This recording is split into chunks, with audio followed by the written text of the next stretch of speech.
Pesa mfukoni, you know, economic recovery is not a touch and go affair. It is a process, and you've seen Musalia Mudavadi has been very consistent on the issues of economy. It is a clarion call that he's been doing from 2014.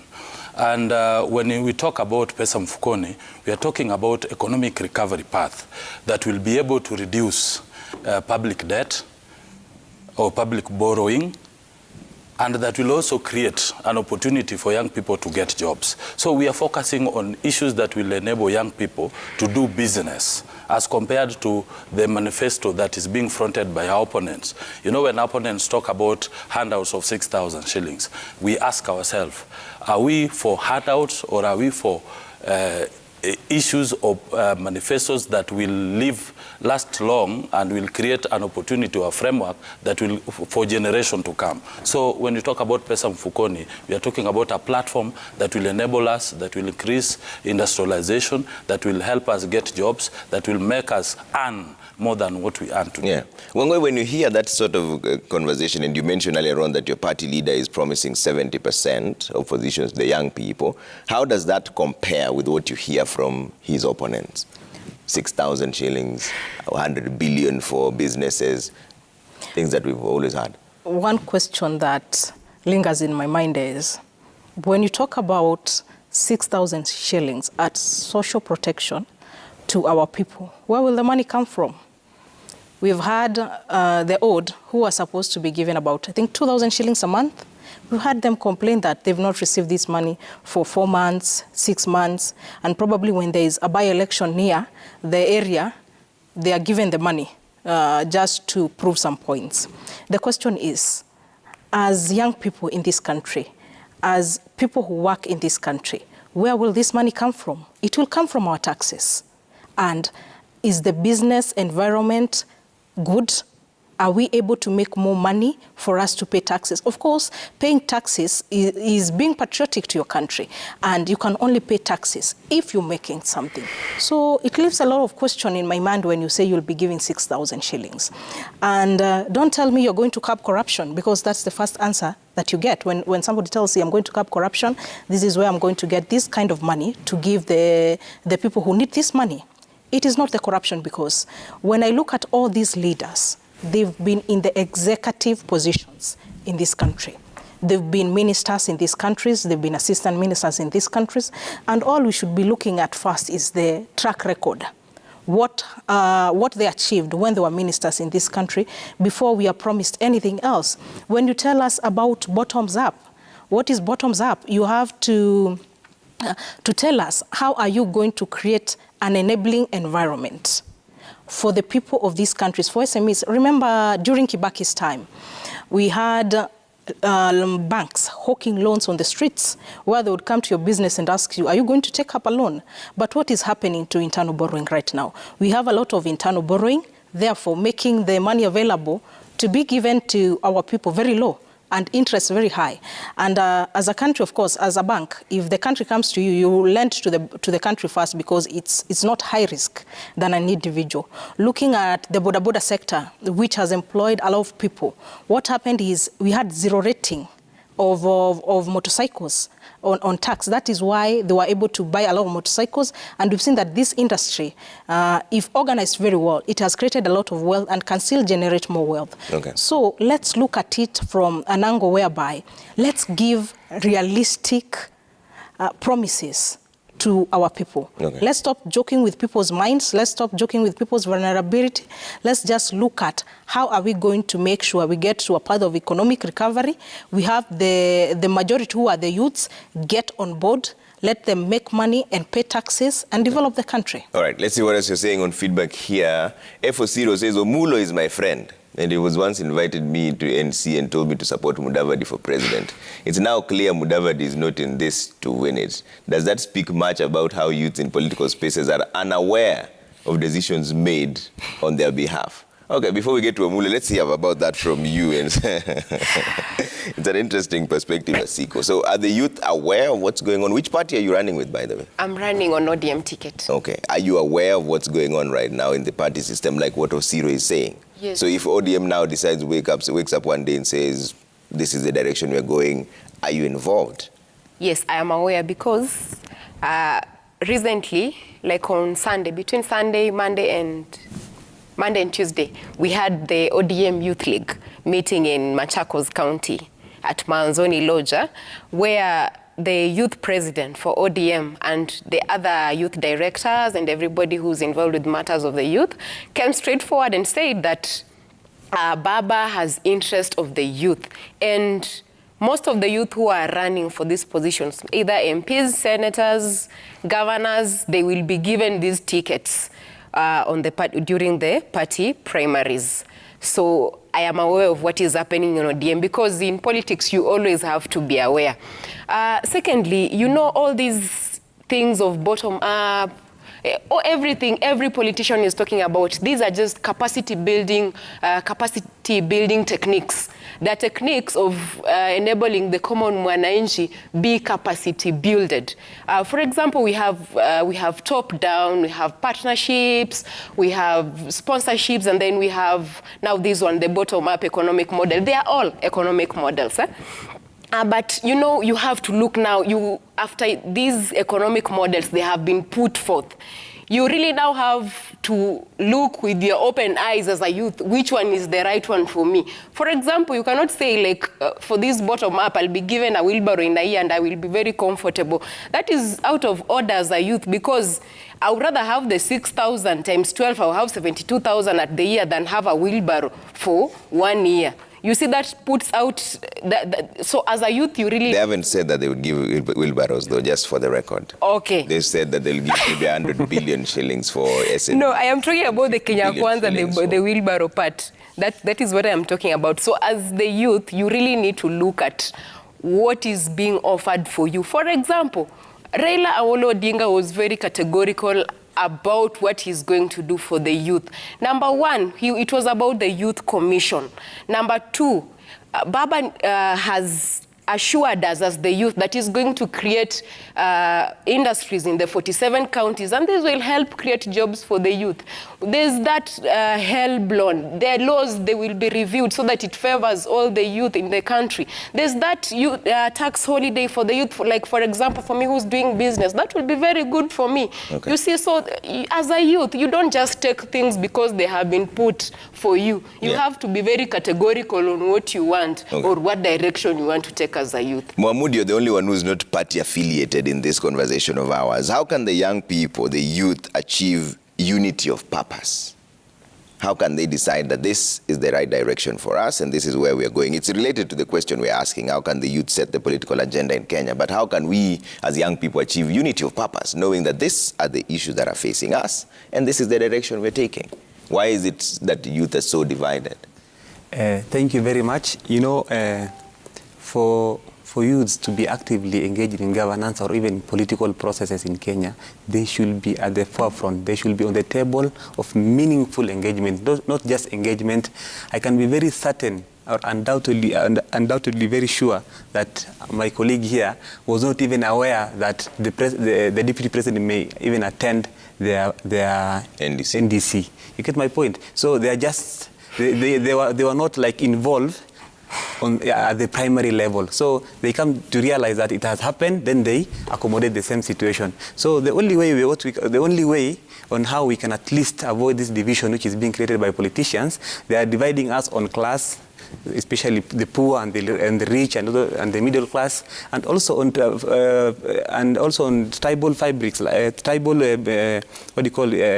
divisions where like we can at least like be sure that a youth maybe in Nyanza cannot agree with his friend from Rift Valley. They can be friends, but because of politics, so the only way is to be accommodative of each other, and so that we can at least extinguish this aspect of divisive politics, which is being fronted by our politicians. So the moment we are united, then we can at least have a block of votes. But now our votes as youths have been segmented into religion, tribal, and also class.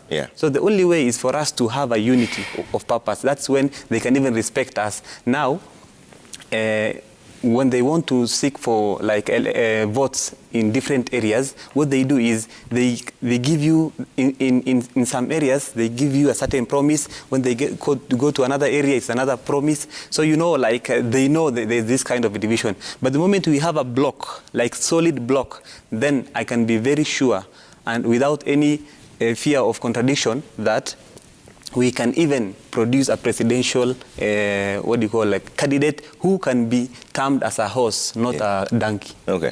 Omulo, how do the youth achieve unity of purpose? I want to veer away from what all politicians have been saying, because everything that is being said here is part of what they've said before. Sure. So this, as young people, how can the youth just achieve unity of purpose and decide that this is the direction we're taking and this is it? Because you're on both sides. You're affiliated with the party, but you're also a young person. Of course. Yeah. And, I've also served in the private sector. I'm the former president of the Youth Parliament, and I understand, some of these issues.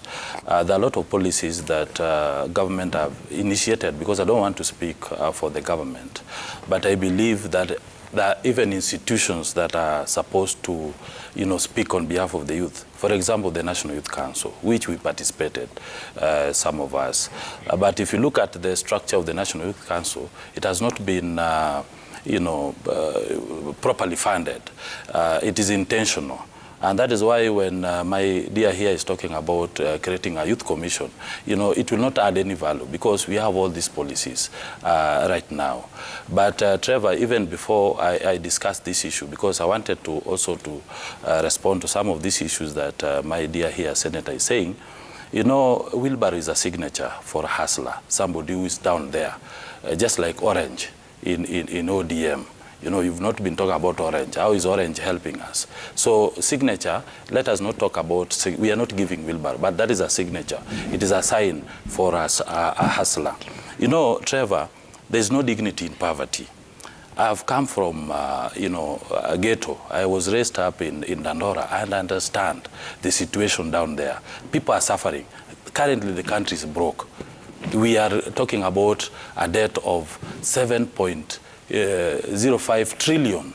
That is almost up to 65% of GDP. From that 2012, it was about 1 billion. Currently we are borrowing money to pay salaries. We cannot afford, due to COVID-19, people are suffering. Businesses have closed. People cannot afford good food. People cannot pay their rent. People cannot put good clothes. People are looking at a leader who will be able to offer them solution. And I can tell you for a fact that as ANC and Kenya Kwanza, I can tell you specifically the reason why as young people we are supporting that coalition. One, we are saying that there are specific things that we have identified that are challenges facing the young people. For example, we are going to reduce the registration fee for business startup, so that those people who are registering company, we can increase the number of people who are coming up with companies to reduce the challenges they face in terms of financial support. Secondly, we are going to increase, the government support in terms of giving tenders from 30% to 40%. I can tell you for a fact that currently the government is giving Youth Development Fund a budget of 1 billion. But come 2023-2024, when we form government, we are going to increase that to 2 billion, so that we increase that, capital for young business startups to do business. We are also going to increase the funding of help from 15 billion to 20 billion come 2023-2024. And also, Msale has been saying, and I gave a good example, that we have been involved in the decision-making of the party. And Msale has promised, and even the Kenya Kwanza coalition, that we have promised 30% involvement in all government appointments, either in the CSS, the CS, and even other sectors. Trevor, in 2017, we are almost there, because we started this process. If you look at 2017, we had IBC cleared 8 governors who are young people below 35, but only 1 got elected. If you look at the senators, we had 66 senators who were cleared by IBC, but we got only 5 who were elected. If you look at the MPs, we had around 357 who were cleared, but we got 23 who are elected. The same to MCAs, there were around 606, but half of them, 303, were elected. So what we are currently pushing as a party, we are giving young people a platform so that they are not only participating as voters, because that is their civic duties, but let them come up and contest for this position. When we are there, and I said, you must participate in the making of that, cooking of that food. Let us be in that, in Parliament, so that we can also participate in the development of the agenda. Currently, the youth is homogeneous. People think that it's only the elites, the youth elites who can access certain positions in the party. And I wanted to ask my idea here, if you look at Azimio, you are either in a lobby group to participate in that. You are put at the periphery. If you look at youth leagues, you cannot bank on youth leagues. I've been a youth leader before. Youth leagues do not have power. They do not have even, they don't make any decision. But right now, you are saying that we were not involved. Actually, as the Director of Strategy and Political Affairs, I can tell you for a fact that, and I'm very proud, I was one of those people who developed the earthquake, and it is really causing a lot of havoc in this country. Your response in terms of unity of purpose, because Omulo's version is that we have to take part in politics, and he has clearly drawn his line that join a party that is already existing. Yes. Thank you, Trevor. What I would say is what Mohamud said about the youths being a majority in this country. We cannot have the youths having 70% in numbers, and when we come to the legislative bodies, they are represented by very few people. When it comes to the other arms of government, they're also represented by very few people. So what I would ask is for the youths to come together, because clearly, as we can see it, is we have people who are talking about giving the youths 30%. The youths of this country are 70% in numbers. So when I hear from both divides that youths will get 70%, at least I would say I'm on the right path when I follow somebody who says they're giving 70%, because JB believes youths are innovative, youths are the solutions to their own problems, and when they're brought on board. And Democratic Party of Kenya, the youth wing is not useless, Omulo. When we come to the youth wings, like in other parties, our youth wing is not cosmetic. This is not whereby youths come sit when they're idles. This is where youth come sit, make decisions, take them to the management of the party, and the party takes them seriously. That's why I would tell youths across the country, if you feel like you are in a shrinking space in your political party, you'd rather come home to Democratic Party of Kenya, where your issues will be heard and you'll not be used as a conveyor belt. For the longest time, Trevor, we've seen youth being used as conveyor belts. They take leaders to positions and the leaders wait for 5 years. This cannot happen. And as the youth of this country, we have the numbers. As much, they keep telling us you don't have the resources. What they don't remind you is you have the numbers.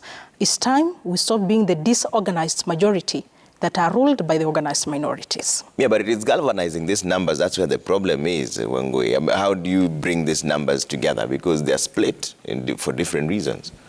Yes, they're split on tribal lines. They're split on party principles. They're split on many. We have a lot of factors that make them split. But I would really urge the youths in this country, we have to have clarity of mind, because the problems that we face as a youth, I said, whatever I face in Kiambu, it's probably the same thing somebody in Kisumu is facing. It's probably the same thing somebody in Garissa is facing. So we all have problems. But when we come together, because who will address these problems if we are not on the table? Who will address these problems if we don't take our own to Parliament? Who will address these problems if we don't have our own in the county assemblies? What we need is a sizable representation of the youths. Yeah. And we need a friendly party where you don't have to know someone who knows someone for you to be able to get the nominations. Yeah. You need somebody who trusts in the youths, who believes in the youths, and who wants to offer the youths a majority. Okay. And that is Democratic Party of Kenya, okay. Of course, under our presidential candidate. Yeah. Asiko, you're running for Senate. Yes. But one of the biggest issues you're going to face right now is voter apathy. Young people like yourself are simply not taking their voters' cards. Yes. It is that simple. Yes. They have simply refused. It's not that they don't have the opportunity. The second phase is ongoing right now. It's supposed to end on the 6th. IEBC's numbers are dismal. We have 2 more days. Yes. What do you think is the problem, and how can that then be addressed? Because when you're on the ground, what do they tell you? You come and speak to them, you say you want to become a senator. What do they tell you? Okay, thank you so much, Trevor. You know, first of all, most of the youth are not aware of what is happening. You see, we need to do more of civic education on different mainstream media so that this can reach out to more people.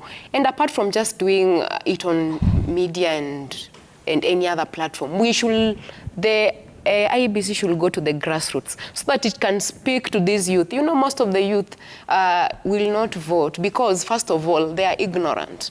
And they are forgetting one thing, that most of the past greatest revolutionaries of the world were made by the youth. Like, for example, if you look at Muhammad Ali, Martin Luther King Junior, when you look at Patrice Lumumba, these were all young people that made revolutionaries that changed the world.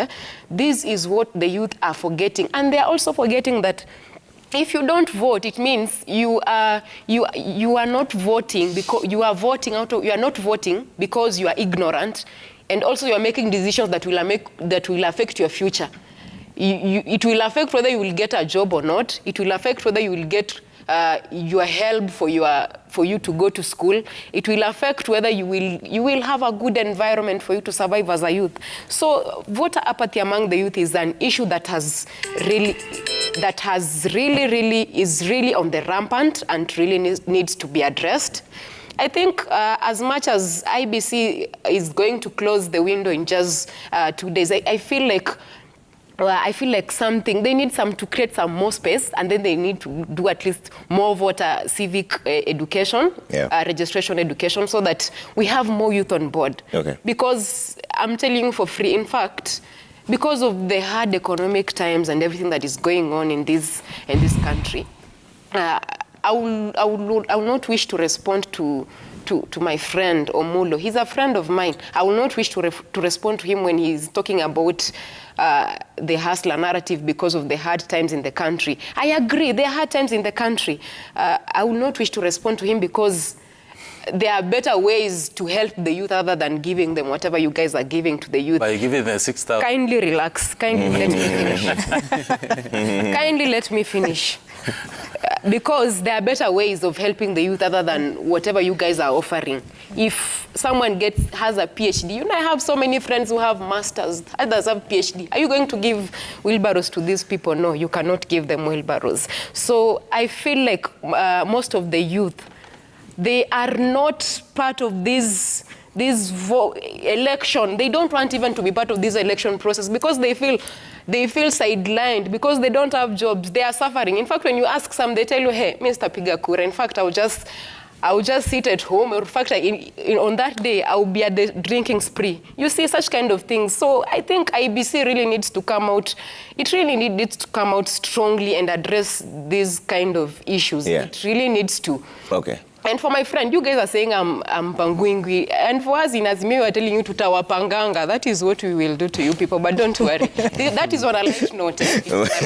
Mahmoud, is this an issue of ignorance for the young people as the reason why they're not taking their voters' registration cards or even just taking part in this political situation? Is it an issue of ignorance, or are they simply just exacerbated? They're like, well, all these politicians come, same promises, nothing happens. There are many factors that lead to us youths locking ourselves voluntarily out of the democratic process of voting and also registering as voters. You know, there are many factors. For example, youths are like tired. Yeah. We have been every time we have been rotating the same kind of leadership who don't address the core issues that the core grievances that youths are facing generally in Kenya. So they are disparate. Somebody like here who has been voting from 1997, 2002, 2007, 2013, 2017, 2022 will be despaired. I've had many people, especially because of the devolved functions, they work hard, they contribute their time, and also they invest their resources so that they can make sure that certain person will come, so that at least he can address certain issues that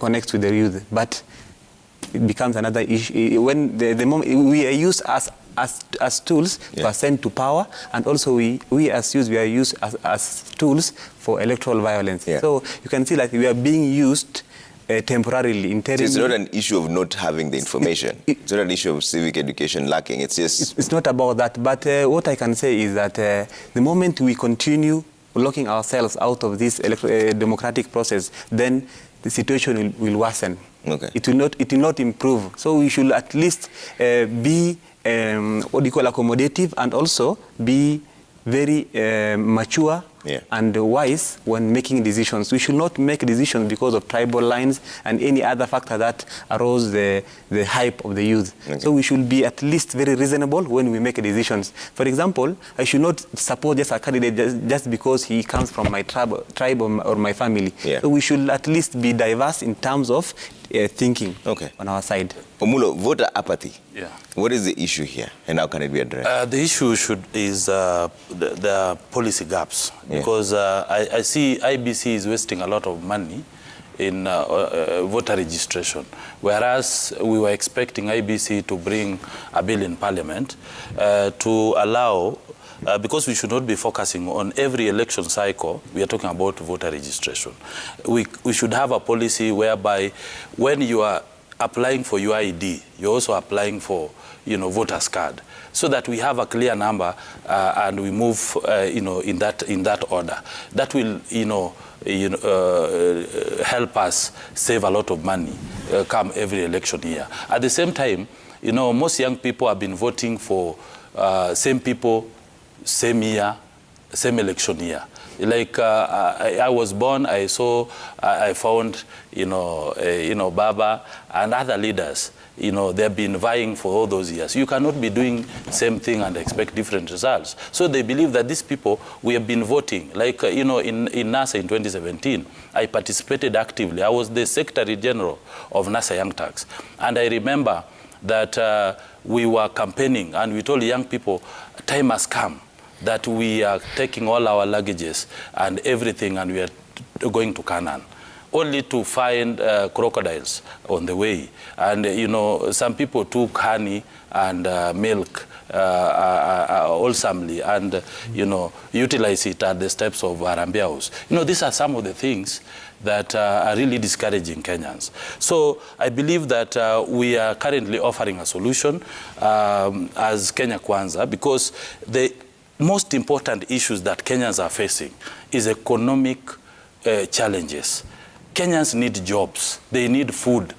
In fact, even right now, most young people cannot even marry because they cannot afford to pay dowry. They cannot even afford to, to even pay just some few things, actually.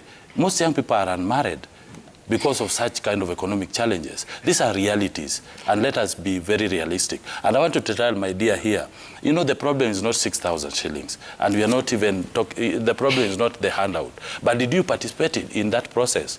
Were we asked? If I was asked, if I need 6,000 shillings, I could have even said 10,000 shillings or 20,000. Why 6,000? What is the rationale? Why do you give us 6,000? How did you arrive at that 6,000? So these are some of the things we are saying, because we have seen these people. Even when Raila was the Prime Minister of the Republic of Kenya, he came up with the kazi mtaani, kupunguza mtaro. Sometimes you don't take young people for granted. And that is why our resolve as Kenya Kwanza is to bring up a strategy, a framework that will help in reducing public debt, borrowing, and also recover this economy, and also widen the base so that young people can do business and they can also get employed. Wangoi, are people concerned about the empty promises? We're still talking about this voter apathy as we deviate and mix it also with the political affiliations. What is the issue here from your perspective? What is the problem and how can it be addressed? Thank you, Trevor. I want to first pick it up from Omulo. He has said that we cannot do the same thing in the same way and expect different results. That's why we are saying when we have all these leaders, they've been here, time in, time out. We've seen them on the ballots, time in, time out, seeking for these seats. They've been in the executive positions in these countries. What did they do? what are their track records. When we look at, I say we can ignore everything else, but we cannot ignore the accountability question, and we cannot ignore the integrity question. Because as much as we bring anybody on board and they don't exhibit these two, it means we'll be going to the wrong direction. Looking at the youths, why are the youths not registering as voters? One, we have a very big bulge of frustrated youths, because year in we have youths graduating from our reputable universities in thousands. But does the job market absorb them? We have the private sector doing its bit, we have the government doing its bit, but most of them are home. We had a situation whereby parents have sacrificed so much, they've sold their properties to take their children to school, for them to come and be absorbed in the job market. So for me, I would think we need to change. We need to change the leadership. We need to say enough is enough, change the leadership, have leaders who are going to create an enabling environment for our youths. And I'll tell the youths, not